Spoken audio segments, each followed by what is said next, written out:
In today's video, I'm going to be talking about removing upper cabinets that are over a peninsula style bar. I'm going to be doing the job myself. I'm not going to have a helper. So one woman removing upper cabinets over a peninsula style bar. So stick around for today's video. We're going to be talking about doing some DIY by yourself. Let's do it an easy way, a safe way, and a way that you can do it by yourself. If you're new to this channel, welcome. I hope you will like and subscribe. This channel does videos about different topics, and I hope it's things that you'll enjoy and encourage you. Subscribing to a YouTube channel is free. Hit the notification bell so you'll be notified when the next video is published. Now to today's video. In today's video, I want to talk about a project I've been working on. I decided to remove some upper cabinets that were above a peninsula style bar in a kitchen. Now this house has 10-foot ceilings and the house was built in 1993. It was updated about 15 years ago, so the cabinets don't look awful, but having that upper cabinet over the peninsula really divided the kitchen from the breakfast area and a family room. If you've watched my channel for a while, you've probably heard me say that I have bought a lot of homes over the years. I own rental property and also have more than one residence. This house, however, I built or had built in 93. It was a custom built home, and these are not the original cabinets. The cabinets I had custom built, but I was never very happy with them. I kept them about 15 years, and about 15, 16, 17 years ago, so I've been in the house over 30 years. I didn't like that first set of cabinets, so while we were on vacation, I hired a kitchen cabinet company to come in and demo the old cabinets, upper and lower, and install these. When we got back from the vacation, I was so devastated when I found out the way they demoed the kitchen cabinets was with a sledgehammer. And for some reason, I was under the impression they were going to just unscrew the cabinets, remove them, and put them in my garage, because I had planned on using those cabinets because they were only about 15 years old. I was hoping I could use those cabinets in some of my rental property. And I had told the contractor I thought I had made it clear, please, when you remove the cabinets, set them in my garage. But when I got back, the cabinets had been demolished. They literally had used a sledgehammer and they had just busted up the upper and lower cabinets. So I just want to say to you, if you think you are going to remodel a rental property or your own home and you're going to take down cabinets, I think you can take cabinets down intact. A lot of cabinets are just screwed or bolted to the wall, and there is a way to remove cabinets where they can be used again. If not in a home that you want, maybe in a shop or a garage. So I just like recycling, and so I just want to give you that caveat that if you hire someone to redo your house, they may just take a sledgehammer and bust them up because they don't care. But if you're doing the job yourself, you might want to take the time to remove the molding, remove maybe a back of the cabinet, and just unscrew those cabinets and remove them and use them again. But now to today's video. That was the main reason, though, that I wanted to do this myself. I wanted to see if I could reuse these cabinets. Now you'll see, spoiler alert, that my cabinets were so shoddy. They were and I promise you, they were not cheap. But when I saw how flimsy and cheapo these cabinets were and the way that I had to remove them, they did just fall to pieces. So I was not able to reuse them. But I'm still glad I did it myself. I'm kind of a do-it-yourselfer. And so I actually enjoyed removing these upper cabinets. But follow along with me, and I'm going to tell you how I did it. And I hope this video will help you when you remove your upper cabinets over a peninsula bar. If you're removing upper cabinets, they're typically screwed to a wall. But in this situation, where they're above a peninsula style bar, they're hanging from the ceiling, and they're usually not screwed to the ceiling. Now, they may be. So when you're removing cabinets on your project, if they're screwed into the ceiling, that's going to be easier. Mine were attached to a fur down, a drywall fur down, and then these cabinets were attached to that. Well, the first thing I did is remove the doors from these cabinets. I wanted to make these cabinets as light as possible, so when I did get them loose and they came down, they weren't going to be so heavy.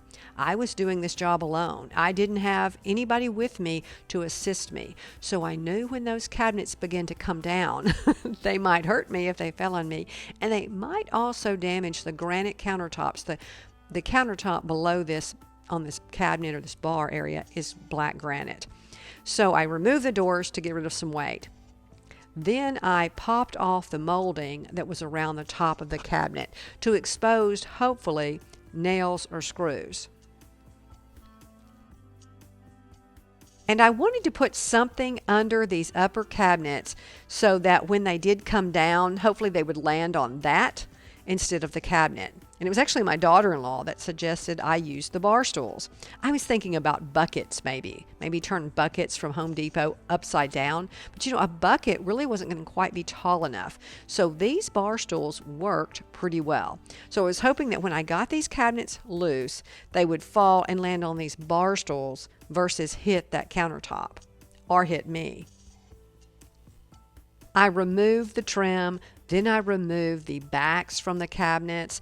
They were some kind of wainscoting that the carpenters, I guess, had cut to cover the backs of these cheapo cabinets that had been installed. They popped off pretty easy. And then I was really shocked to see how poorly these cabinets were attached to my ceiling. It was really shocking to see how poorly these things were installed. I'm surprised they have held up for these last 15 years. But I was happy when I did get them removed and I saw that the ceiling was intact pretty much. I did ding up the ceiling a little bit, and there were some holes in the ceiling where light fixtures or electrical wires had been dropped down so I could have lights under my cabinets. But it was really shocking. It was really shocking to me how poorly these things had been attached. I mean, it was just shocking. I couldn't believe that these things had actually stayed on the wall because I had pretty heavy dishes inside these cabinets. I was storing pretty heavy items inside there. So I'm actually glad these things didn't crash to the floor years ago. In this video today, the main thing I want to get across to you is if you want to remove cabinets, you can probably do it yourself. If you hire someone to do it, they probably will not be as careful and they might damage some walls, some ceilings, so there's more expense when you're putting things back together. If you do it yourself, you do want to make sure you put something under the cabinets so when you remove them, they don't fall on you or your countertops. I liked my daughter-in-law's idea of putting these bar stools. They were almost the perfect height. I've also seen in videos people use Home Depot buckets. They'll put empty buckets upside down under the cabinets, so those cabinets, the upper cabinets, will rest on the tops of those buckets when they bring them off the wall. Remember, if you're removing cabinets from a wall, they usually just unscrew.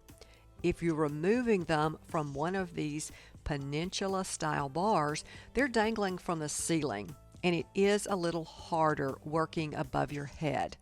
But you can do it. I did it. I'm not a big husky woman by any means. I'm a very average size woman and not super strong. And if I can do it, you can do it. Remember, safety first. Anytime you're doing one of these DIY projects, be careful. If there's electricity involved, you might want to call a professional. And never try to remove something that you think is too heavy for you. You don't want to get hurt. If you get hurt doing one of these DIY projects, your doctor bills are going to be much more expensive than what it would have cost you to hire a carpenter to remove this cabinet for you. When you are removing cabinets, make sure to make them as light as possible.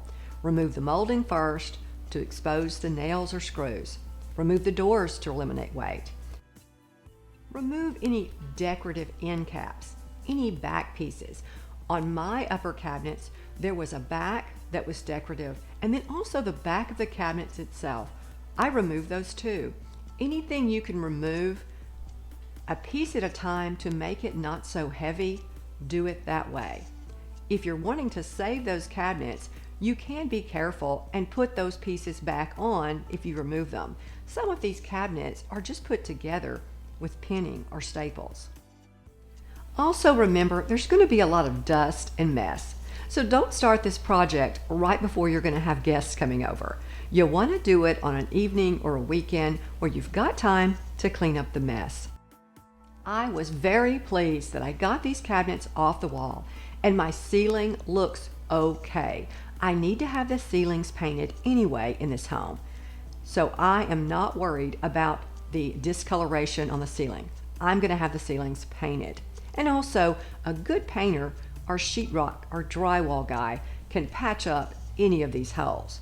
Well, my next step is to pretty up the ends of the cabinets that remain. I'll need to add a piece of drywall and trim. I'll also need to have the ceilings painted in the entire kitchen. I was planning to have my ceilings painted anyway this year, so this was definitely the time to remove these cabinets before I had the painters come in and repaint my ceilings. A good painter probably knows some drywall techniques and can patch these holes for me. Well, I hope you've enjoyed today's video. I hope I've encouraged you to know that you can do things yourself, but remember safety first. Don't hurt yourself. Watch a lot of videos before you attempt something like this and start small. Maybe just remove some small cabinet in a bathroom or in a laundry room before you start on something too large and you get yourself in trouble. Well, thanks a lot, y'all. Until next time, bye.